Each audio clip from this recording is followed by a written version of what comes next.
Pichón Rivière, por Alfredo Moffat. Enrique Pichón Rivière era transgresor, espontáneo, paradojal. Él señalaba los absurdos, rompía los clichés, incluía lo dramático en sus análisis de la realidad. Por el contrario, el pensamiento que hoy circula de Pichón es un Pichón formal, de frases ortodoxas, con clichés razonables, reaseguradores. Su pensamiento perdió lo desconcertante, aquello que abre una perspectiva nueva, esa temática dramática que extraía de lo que estaba sucediendo y nos angustiaba en ese momento. Tomando esto como un hecho, decimos, por algo será. Pichón era el escándalo, era el que contradecía a todos, como en el cuento del emperador y su maravilloso traje invisible que no era visto por quienes eran bastardos. Pichón pateaba el tablero y decía, el emperador está desnudo. Seguro hubiera dicho en bolas. En esta época todos ven el traje invisible, pero además lo describen con las mismas palabras, todos ven los mismos dibujos en el traje, para no quedar excluidos del Festival del Engaño. Este momento histórico necesitó reprimir al Pichón heavy y sustituirlo con un Pichón light. Porque Enrique era como el Fernet, que también tomaba, al que hay que echarle soda porque es muy fuerte, pero si nos pasamos con la soda, ya no es más Fernet, es como una Coca-Cola. Estamos demasiado asustados en esta crisis que desestructura la realidad. No nos conviene mirar los abismos, lo profundo de la existencia, especialmente el tema de la muerte, paradigma de lo negado en el posmodernismo. Tema que al abordar se logra el verdadero sentido de estar vivo. Tal vez en este momento social sea realmente funcional, sistemáticamente, reprimir todo pensamiento develador y por lo tanto desconcertante. Tal vez al vernos hundidos hasta el cuello en este mar de mentiras, injusticia, violencia y corrupción, estamos tentados a decir la frase histórica, no hagas solas. Y por lo tanto tendría justificación piadosa convertir el pensamiento de Enrique en una papilla light postmoderna. Pero ojo, una cosa es tapar algo durante la tormenta y otra es negar que negamos. Los lacanianos dirían forcluir. Debemos concientizar que lo reprimimos, podemos darnos una tregua y jugar a las palabras inofensivas, pero negar lo que nos rodea, pero debemos recordar que estamos stand-by, que nos da miedo revolver lo profundo porque hay tormenta. Pensar paradojalmente, Enrique decía a menudo, che, qué paradoja.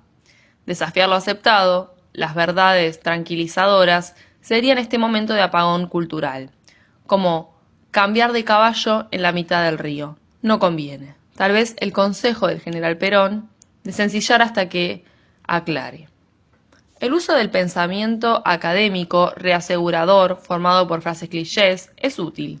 Toda cultura desarrolla las verdades ortodoxas con explicaciones y frases ya hechas. Solo es necesario elegirlas para hacer una clase o un artículo sobre cualquier tema, sin partir de la temida realidad. Todo esquema estabilizador permite controlar el continuo cambio del mundo real, el carácter caótico del devenir, pero empobrece la verdad. Pero tampoco conviene exagerar la estabilidad del pensamiento, pues recordemos que la vida es fundamentalmente transformación. La creación lleva al desconcierto, y Pichón era desconcertante, inesperado, con un humor irónico y tierno que hacía tambalear nuestras seguridades. Pero en este momento de descomposición social, lo absurdo, lo paradojal, está instituido como la norma. Esta que estamos viviendo, sufriendo, es una paradoja siniestra, no esclarecedora. El corrupto dice que hay que combatir la corrupción, los policías roban, la víctima es culpable, y el que denuncia esto es un delincuente. Lo que ocurre es definido por el poder como lo contrario. La pobreza ha disminuido, garantizamos la paz y vendemos armas. De modo que son los mensajes esquizofrenizantes, descritos por los sistémicos, porque es una paradoja que se niega, no como la de Pichón que mostraba la contradicción y la paradoja servía para el esclarecimiento. Pichón acentuaba lo absurdo, para que lo absurdo quede develado y se pueda luego resolver. Además, le gustaba el escándalo, tenía algo de duende jodón, su humor era encantador. Su pensamiento era estético, tenía raíces en el movimiento surrealista que trastocó el arte académico de la época. Pichón era molesto para el poder, por eso lo echaron del manicomio y de la propia Asociación Psicoanalítica Argentina, que él había fundado, cuando los llamó Cafillos de la Angustia. Pichón te abría la cabeza, en realidad te la partía en pedazos, para que vos luego armes tu rompecabezas con una nueva figura. Te hablaba de lo dramático en el sentido de llorar y reír, lo dramático como lo comprometido con la vida. Era muy seductor dando clases, era imposible aburrirse. Él hacía referencia al aquí y ahora que estaba sucediendo y usaba, desde un lenguaje sofisticado hasta el lunfardo más rantifuso. Sentías que con la ciencia que él te explicaba entendías tu vida.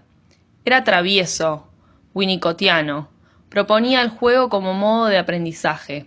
Parecía viajar por las edades, a veces tenía su edad y otras veces parecía de 6 años y se permitía travesuras. A veces tenía 86 y hablaba de la muerte. Manejaba la espontaneidad en todos los órdenes, daba sorpresas. Todo desde un impecable y rigurosísimo método científico y un develador análisis de la realidad.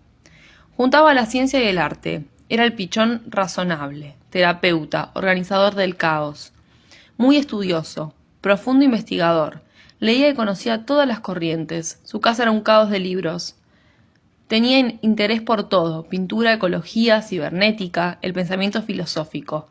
Tenía una gran cultura literaria y artística, de una formación universal como he conocido pocos. También podía ser un finísimo profesor francés, ginebrino, un exquisito psicoanalista y a la vez podía estar cómodo con un grupo de vagos en una cantina torranta. Contenía todo lo humano. Después de su muerte sentí que para mí no había más maestros. En su relación conmigo está presente ese estilo amoroso, irónico, jodón.